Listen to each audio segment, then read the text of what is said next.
Mohon maaf.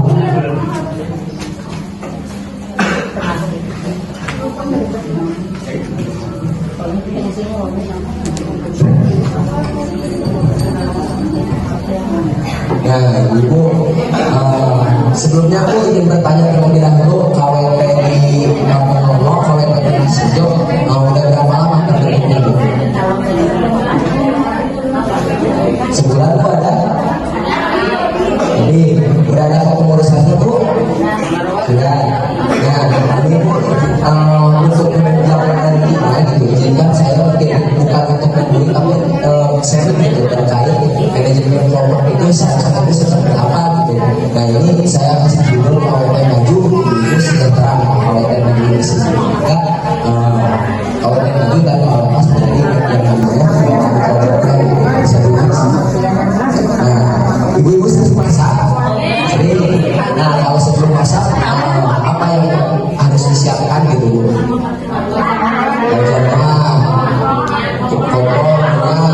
Bumbunya ya, terus yang pertama menentukan menunya ya, Bu ya. Misal mau sayur lodeh berarti nyiapin apa dulu tuh, Bu? Sayur ya.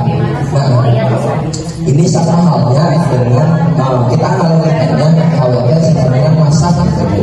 Nah, di dalam KWP itu sendiri harus ada yang namanya perencanaan ke depannya kalau wanita kasih itu akan seperti apa gitu. Kita dalam penanaman bibit, tanaman yang apa saja, kemudian entah pokoknya mau seperti apa, itu semua harus direncanakan. Nah, di dalam KWP tersebut juga harus ada yang namanya pembagian tugas, ibu bilang KWP bisa dari ketua KWP fokusnya nanti mana, dan dari fokusnya dengan jawab izin, jawab tanaman itu harus sudah dimiliki ibu mau maksimalkan setujuan dari KWP. Kapan mulai dan kapan mulai menanamkan panen, nah ibu juga harus mempersiapkan gitu. Apakah dibeli, apakah ada pemasok nantinya gitu, atau akan seperti apa gitu, itu harus sudah dipersiapkan. Nah, yang terakhir Ibu, yang paling penting ini juga untuk meningkatkan ekonomi keluarga dari KWP, yaitu mau dijual kemana si hasil KWP tersebut, si hasil tanaman KWP tersebut, dan juga mau diproduksi kemana gitu. Itu harus sudah dipersiapkan di rencana. Ibu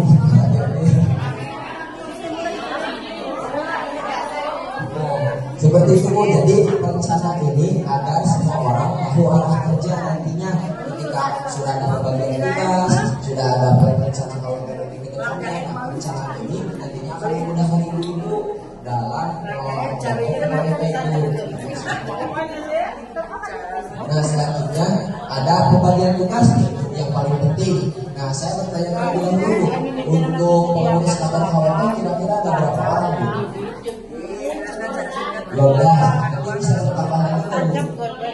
Boleh, Bu. Nah, di dalam KWP tersebut ada yang namanya kelompok sih, ada yang namanya pembagian tugas. Dan KWP bisa itu untuk Oyo menyemai ini itu nanti jadi koordinator menyemai ini, nanti waktunya bisa dijadwalkan kapan, mau kapan, mau berapa kali dalam seminggu misal itu. Jadi pembagian tugas Oyo gitu, fokusnya ke ini. Terus disatukan juga ada Gusti. Nah, Gusti ini penanggung jawab pinggiran dan bagian pupuk gitu. Nah, ini harus sudah dijadwalkan, harus sudah dibagi di dalam kepengurusan KWP agar nantinya si kepengurusan itu tidak cepat ini, Bu. Jadi ada yang menanggung jawab di setiap bidangnya. Nah, kemudian ada tulis itu yang paling penting, keuangan dalam manajemen itu, terutama manajemen kelompok, manajemen keuangan ini paling penting gitu untuk menjaga punya pengelolaan KWP. Nah, ini di KWP TRS itu sudah ada bendahara, Bu? Sudah ada, alhamdulillah. Nah, kemudian ini juga yang paling penting seperti tadi yang saya katakan dalam perencanaan penjualan ini harus sudah direncanakan gitu. Entah siapa nanti yang membelinya, kemudian kalau seperti apa itu harus sudah dibicarakan gitu agar menopang juga ekonomi agar KWP yang ada di kampung. Nah, terus ini kunci ketiga melihat dan memperbaiki hasil.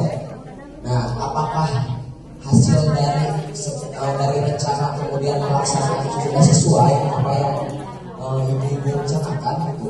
Nah, itu bisa dilihat gitu ketika masa panen, ketika masa penjualan, atau ketika proses pengelolaan keuangannya apakah sudah sesuai gitu dengan yang seharusnya gitu. Nah, ibu bisa melihat ukuran itu dari hasil pengelolaan kelompok KWT yang tadi gitu, dari pembagian tugas yang tadi.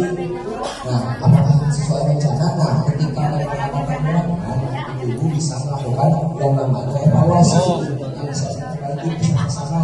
Evaluasi ini sebetulnya buat memperbaiki KWT itu sendiri, terutama dalam aspek pengelolaan kelompok seperti bagi-bagi tadi ada yang koor, ada yang ketua penyemayan, ada hukum, ada bibir, ada penjualan, ada keuangan. Nah, itu harus dicek secara berkala ibu, bisa sebulan sekali, waktunya itu diserahkan kepada ibu-ibu masing-masing gitu. Kemudian masa panen apakah nanti tanamannya subur gitu nanti di masa panen atau memang tidak sesuai yang diinginkan, itu bisa dicek gitu. Jadi apa sih kita tuh bisa melihat kekurangan dari perencanaan, kemudian dari pekerjaan serta nantinya melihat dan memperbaiki hasil. Nah, kalau memang nanti ada kekurangan, ibu bisa memperbaikinya. Nah, kalau yang belajar, kalau sama dengan kalau yang maju seperti itu bu. Apalagi tidak di kampung ini kalau kita baru terbentuk, jadi masih segar lah, masih bisa tumbuh kembangkan ke KWT, masih bisa jadi KWT yang sangat besar terutama dalam aspek ekonomi keluarga nantinya jualan itu nantinya bisa dikelola oleh komunikasi dari keluarga itu, dan nantinya penjualannya pun bisa masuk ke kas KWT, dikelola lagi, memperbanyak lagi tanaman-tanaman hijau itu. Nah, itu juga aspek-aspek pengerjaan, pelaksanaan, kemudian evaluasi itu menunjang nantinya KWT akan maju.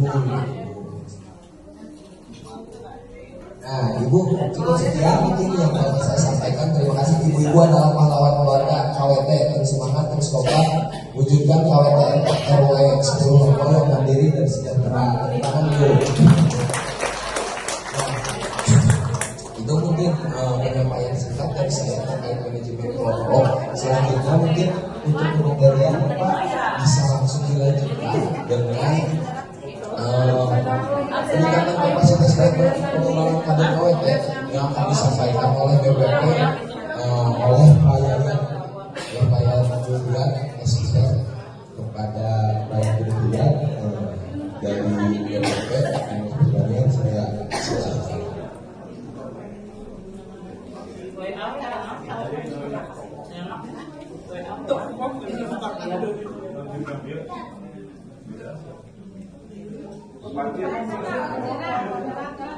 Bismillahirrahmanirrahim.